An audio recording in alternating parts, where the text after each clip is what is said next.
via disqualification in the final round to win the Madison Square Garden League for a third straight year in a row. In the history of the annual round-robin tournament, now known today as the G1 Climax, that I'm sure most of the listeners listening to us know it as, this is the only time, and hopefully it'll remain the only time, that the final match was won via disqualification.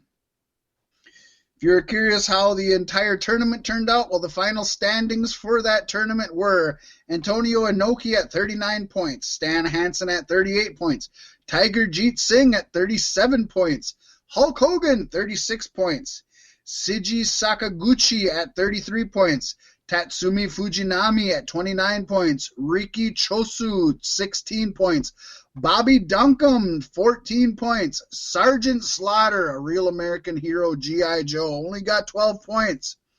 Chris Adams, Gentleman Chris Adams, some might know him as the man who trained Stone Cold Steve Austin, a mere 5 points. And poor Mike Masters, who nobody listening to this has ever heard of, got 0 points, and that's why nobody listening to this has ever heard of you, you sick bastard. I do get a question, because I've only ever watched the finals. How are Okay. the points awarded? They are awarded like per judging per each match, so you can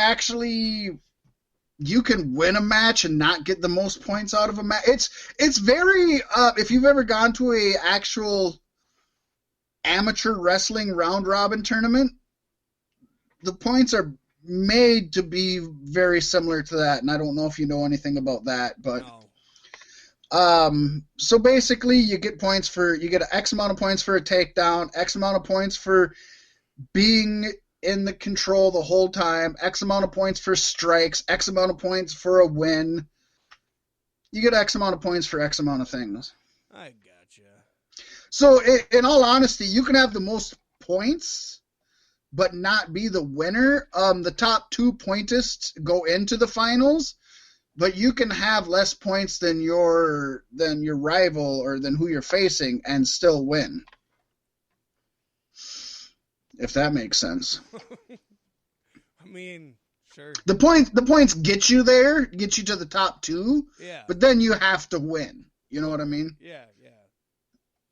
No, I get it. I just don't get the... Very King of the Ring, like, you can... Yeah. One King of the Ring guy could beat 7 guys, and one King of the Ring guy could beat 3 guys, but it still only matters who wins, right? Yeah. There you go. They try to make it very amateur wrestling-like, very, just very traditional, very sportsman-like. Do you know what the it's still a points shoot for a match you can earn is?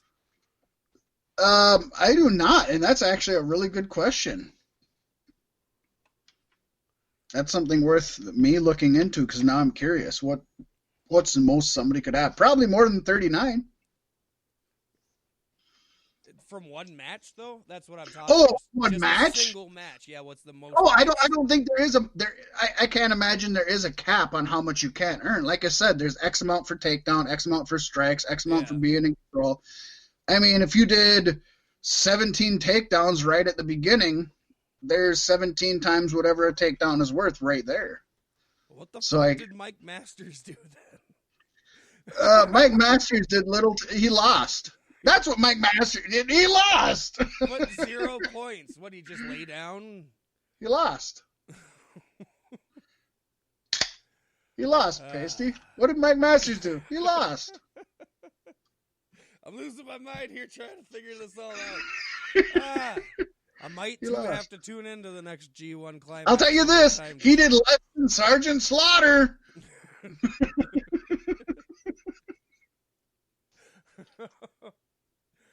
Oh, boy. Well, I suppose about now we can get into our predictions for NXT TakeOver in your house. Suppose we should. Woo. We're going to kick it off, presumably, with the women's tag team match, seeing Mia Yim and Tegan Knox and Shotzi Blackheart, 6 women tag teams, taking on Candice LeRae and Dakota Kai and Raquel Gonzalez. Woo. These are some good teams here. gonna have to go. I don't know who's what anymore. I'm gonna have to go with Team Candice, Dakota, and Raquel. I like how you call her Rockwell. I know, right? You gotta emphasize that QU. Rockwell. Oh, Rockwell. Who, by the way, was trained by Papa Don, who is a classic Hispanic hardcore wrestler. I haven't seen her at all in WWE. I have to assume we announced her signing with them, but I honestly don't remember. So, call me surprised there. Great to see her. I think when you put Raquel's training with Papa Don with Candice LeRae's hardcore expertise, it's a force to be reckoned with. Where are you going on this one? Like I said, I'm going to go with the team of Candice, Dakota, and Raquel. All right. I'm going to go the opposite.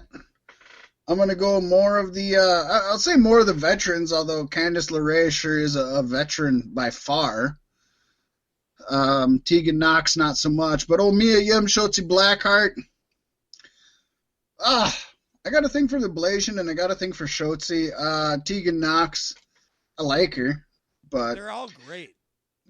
Everyone on here is great. And like I said, when you got Candice and Raquel, it's like, but I'm going to say that I'm assuming the faces are Mia Yim, Shotzi, and Tegan. I don't know that, but I remember Dakota Kai turned heel recently, so I'm going to go with them being the heels. I think with a random 6-woman tag match that was just thrown in there to get some women in there that aren't in the title tournament, they're going to give you a happy win, and the faces take the home. Yeah. That's what I'm going. That's my theory. All right. Then we come up with a match that's super intriguing. Yeah. I mean, this is super intriguing. You got Finn Balor taking on Damian Priest in, I would say a dream match. I don't know if it's going to be. Hell in a Cell. Yeah, I don't know if it's gonna be the demon. It doesn't say the demon, and I don't know the story going into this. But if you told me that Prince Devitt and Punishment Martinez were gonna have just I would say just a brawl, but I guess this is just a match. But either way, I hope this is the first of many. Yeah. These two complement each other well. Finn Balor is the smaller and more agile, and Damian Priest is the more methodical powerhouse. But Damian Priest isn't as big as people think outside of NXT. Think of I've already the Ascension.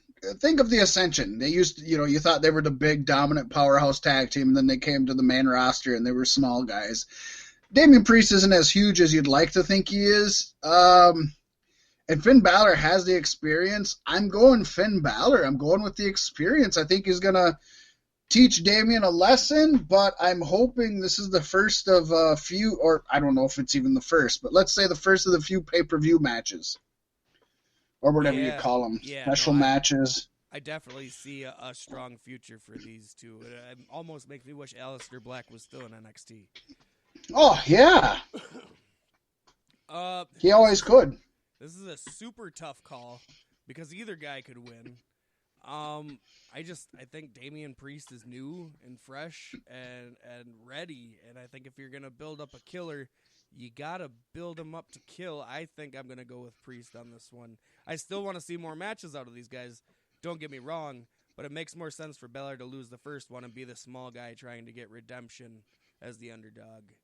Hey, if we're going for a rubber match, either one winning the first one makes sense to me. And if there is gonna be 3 matches, I do not want Finn Balor to use the paint here.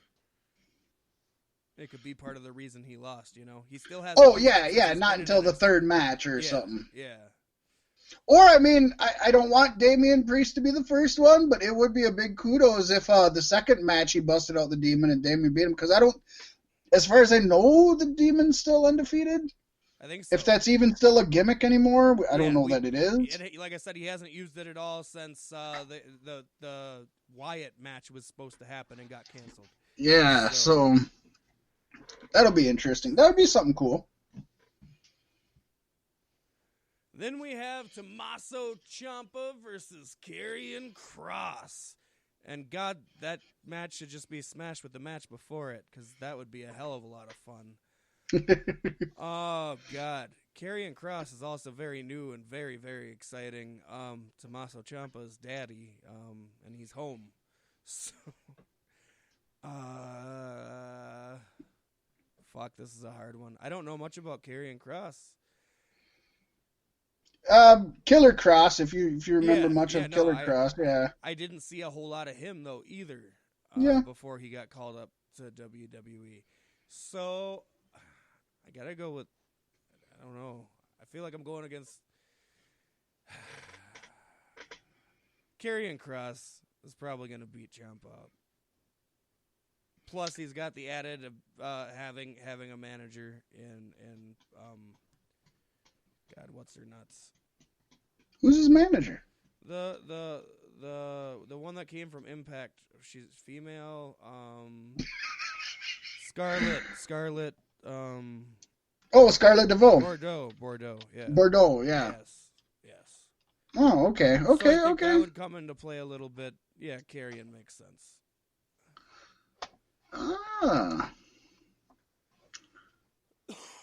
Cool beans.